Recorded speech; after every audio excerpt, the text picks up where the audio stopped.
सुप्रभात। मैं जगेंद्र राणा। आज एक आध्यात्मिक विषय पर चर्चा करते हैं। विषय है चेतना। चेतना जब हमारा मन कहीं और होता है तब आंखें खुली रहते हुए भी बाहरी वस्तु दिखाई नहीं देती। फिर से समझिए कि जब हमारा मन कहीं और होता है तो आंखें खुली रहते हुए भी बाहरी वस्तु दिखाई नहीं देती। बात यह है कि मन के संयोग हुए बिना हमारी इंद्रियां बेकार रहती हैं। तो मन है क्या? वासनाओं का पुतला, संकल्प विकल्प करने का साधन। जब मन कहीं किसी इच्छा और विषय में लगा होता है तब हमारी बाह्य इंद्रियां कुछ काम नहीं कर सकती। जब मन का संकल्प होगा, इच्छा होगी, तभी सारी इंद्रियां काम करेंगी। तो हमारे अंदर चेतना काम करती है। जब तक चेतना का प्रसार शरीर में रहता है सभी अंग प्रत्यंग कार्यरत रहते हैं। जहां जहां से चेतना सिमट जाती है अंग काम नहीं कर पाते। तो चेतना भी विद्युत शक्ति की तरह सर्वव्यापक है और सर्वव्यापक सत्ता को ही हम ईश्वर परमेश्वर कहते हैं। विद्युत शक्ति को प्रयोग में लाने के लिए पहले पावर हाउस बनाते हैं, फिर वहां से बिजली के तार स्थान स्थान पर पहुंचाते हैं। जिस स्थान पर कनेक्शन देते हैं वहां पर मीटर लगाते हैं।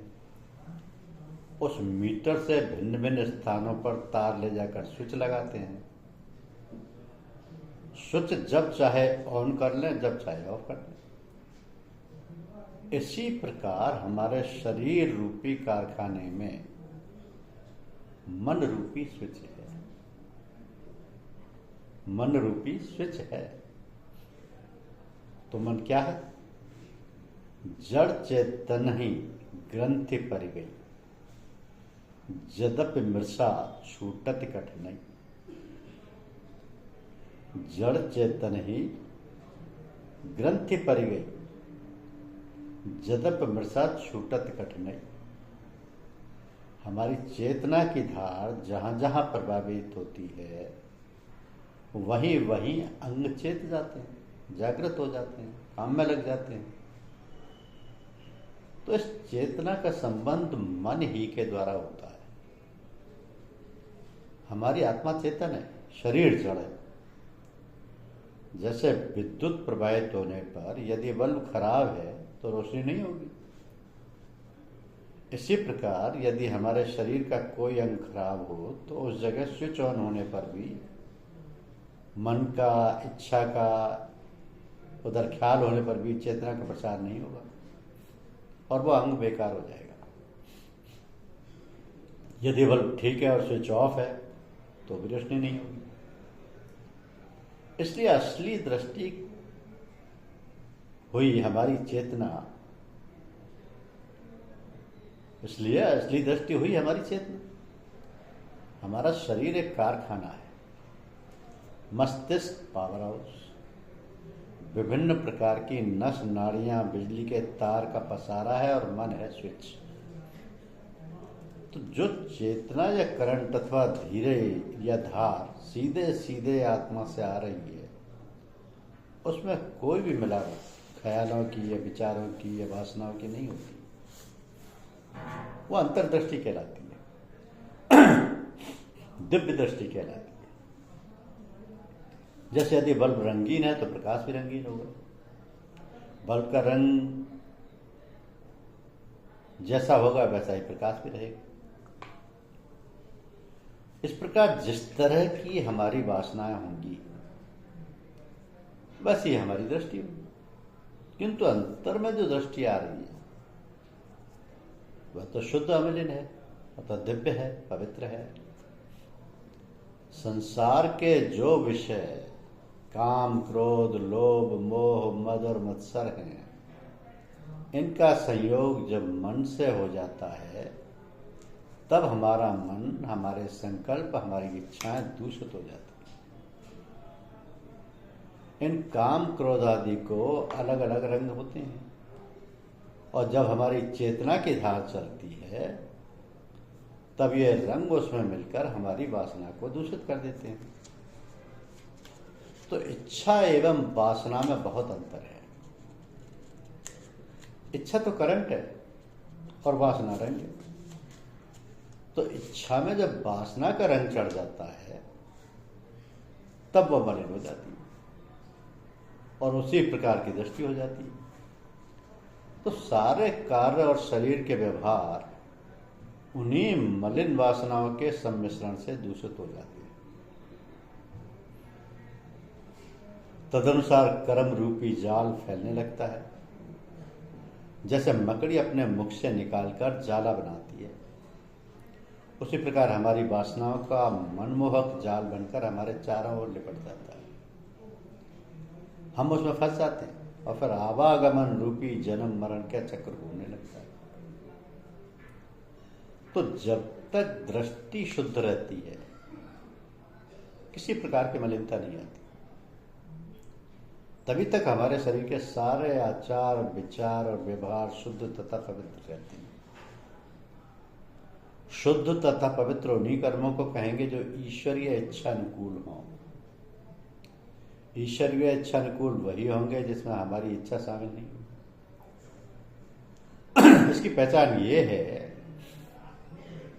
कि उससे हमें सुख और दुख नहीं व्यापेगा, हानि लाभ आदि का प्रभाव नहीं होगा, क्योंकि वह तो ईश्वर प्रेरित कार्य है। जब हमारी इच्छा और वासना कुछ नहीं है तब सुख दुख हानि लाभ का प्रश्न नहीं उठता। जब इच्छा और वासना नहीं रहती है तब हमारी दृष्टि निर्मल रहती है और दृष्टि निर्मल रहने पर हमें दूर दूर तक स्पष्ट दिखाई देता है तथा भूत भविष्य वर्तमान का कोई व्यवधान नहीं रहता। इसी को दिव्य दृष्टि कहते हैं और यही चेतना की धार है, शुद्ध, निर्मल और पवित्र। यही चेतना की धार है।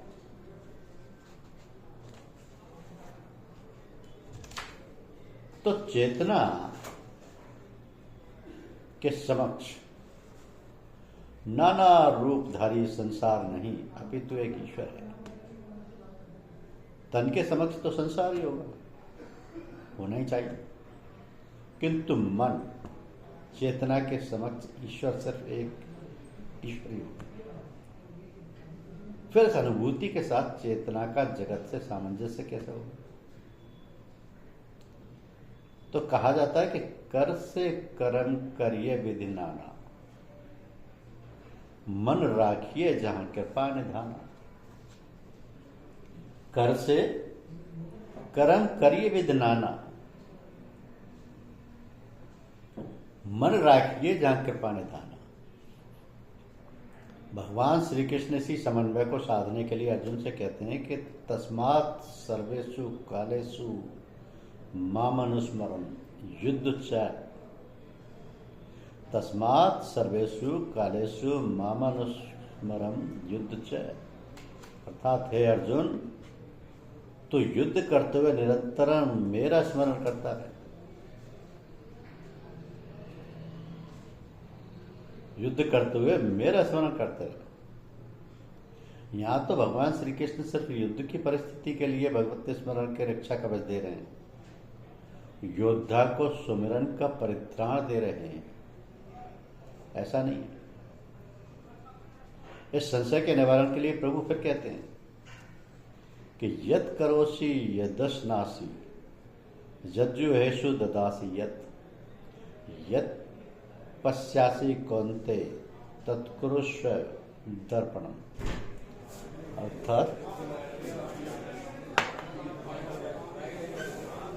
अर्थात हे अर्जुन, तू जीवन में जो भी कार्य करता है, जो भी खाता है, पीता है, हवन यज्ञ आदि दान आदि करता है, जो भी तपस्या साधना आदि करता है, स्वार्थिक परमार्थिक लौकिक पारलौकिक सभी, वे सब कर्म तू मुझे अर्पण कर दे। अर्पण समर्पण बिना स्मरण के संभव ही नहीं है। तो यह स्मरण का दायरा युद्ध कार्य से अत्यंत व्यापक होकर जीवन की हर गतिविधि को अपने में समाहित कर लेता है।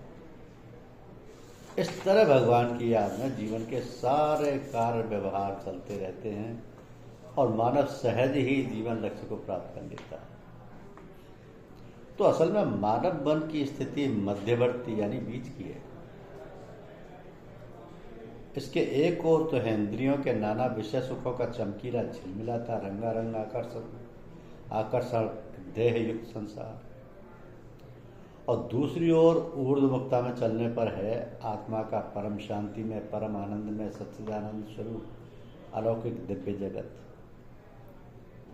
तो मन की ऊर्ध्वगामी ऊंचे की ओर और अधोगामी नीचे की ओर गतिशील स्थिति पर विचार करने के साथ मानव की शारीरिक संरचना को भी ध्यान में रखना होगा। सीधे खड़े मनुष्य में पैर सबसे नीचे और सिर सबसे ऊपर रहता है। इसलिए मुहावरा ही चल पड़ा एड़ी से चोटी तक, यानी हमारी रीढ़ की हड्डी लंबवत है, सबसे नीचे है अन्नमय कोश या मूलाधार, मलद्वार व जनेन्द्रियां सूक्ष्म मूलाधार चक्र, और फिर उधर प्रांत प्राणमय कोश से आगे हृदय प्रवेश मनोमय कोश, और भौहों के मध्य प्रांत विज्ञानमय कोश, व उसके भी ऊपर सिर मस्तिष्क में सहस्त्रार चक्र आनंदमय कोश विद्यमान है। यानी गति की दिशा नीचे से ऊपर की ओर है और होनी चाहिए। यही प्रकृति कुदरत प्रभु की मंशा प्रतीत होती है।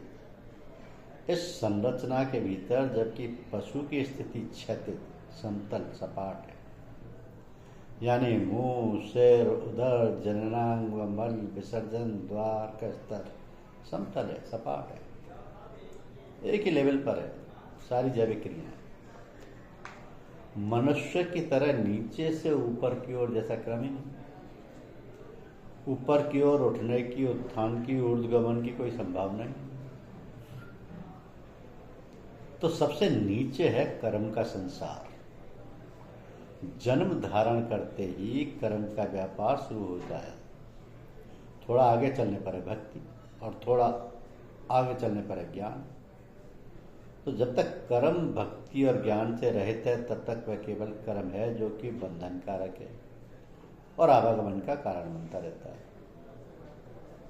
इसी को तुलसीदास जी कहते हैं कि कर्म प्रधान विश्व रचि राखा, जो जैसे करे सो तस फल चाखा। अब इसी कर्म और उसके फल में वासना जुड़ गई, यानी वासना से प्रेरित होकर कर्म हुए तो आवागमन पक्का हो गया। इसी बात को संत पथिक जी ने बड़े आसान तरीके से कहा कि ओ जाने वालों इतना समझ लो, इस जग से तुमको जाना ही होगा। यदि रह गई हैं कुछ वासनाएं उनके लिए फिर आना ही होगा। तो इस तरह कर्म में वासना जुड़ती चली गई और आवागमन का पथ प्रशस्त होता चला गया। वहीं पर यदि इसी क्रम में भक्ति जुड़ गई तो कर्म भक्ति प्रधान हो गई, यानी कर्म भगवान के लिए, इष्ट के लिए, अपने आराध्य के लिए संपन्न हुए, अथवा इन कर्मों के फल इष्ट भगवान को अर्पित कर दिए गए तो फिर कर्म बांधने वाले ना होकर मुक्तिदायक होने लगे। बल्कि यूं कहें कि फिर इष्ट भगवान स्वयं भक्त का जीवन भार वहन करने के लिए उपस्थित हो जाते हैं। तेषामहं समुद्रता मृत्यु संसार सागरा भवमी न चिरात पार्थ मध्यावशेष चेतसाम। अर्थात हे अर्जुन, उन मुझ में चित्त लगाने वाले, जीवन में केवल एक ईश्वर 21 वृत्ति वाले प्रेमी भक्तों को मैं शीघ्र ही मृत्यु में संसार समुद्र से उद्धार करने वाला होता हूँ। ऐसे अनन्य भक्त का योगक्षेम यानी जरूरत की पूर्ति तथा उसकी रक्षा का दायित्व मैं स्वयं वहन करता हूँ। शरणागत समर्पित भक्त के सारे पाप तापों का उन्मूलन कर उसे शीघ्र ही निर्मल पावन साधु समलोक उद्धारक बना देता हूँ। तो ज्ञान की भूमि में पहुंचने पर साधक के कर्म के बीज रूप आसक्ति और कामना के निर्मूल हो जाने से कर्म का रूपांतरण सेवा और दिव्य प्रेम में प्रकट होता है। सर्वजन हिताय सर्वजन सुखाय की विश्व मंगल कामना अत्यंत उदात्त रूप से वसुदैव कुटुंबकम के अति उदार अति उद्भुत महाभाव को साकार करती है। धन्यवाद।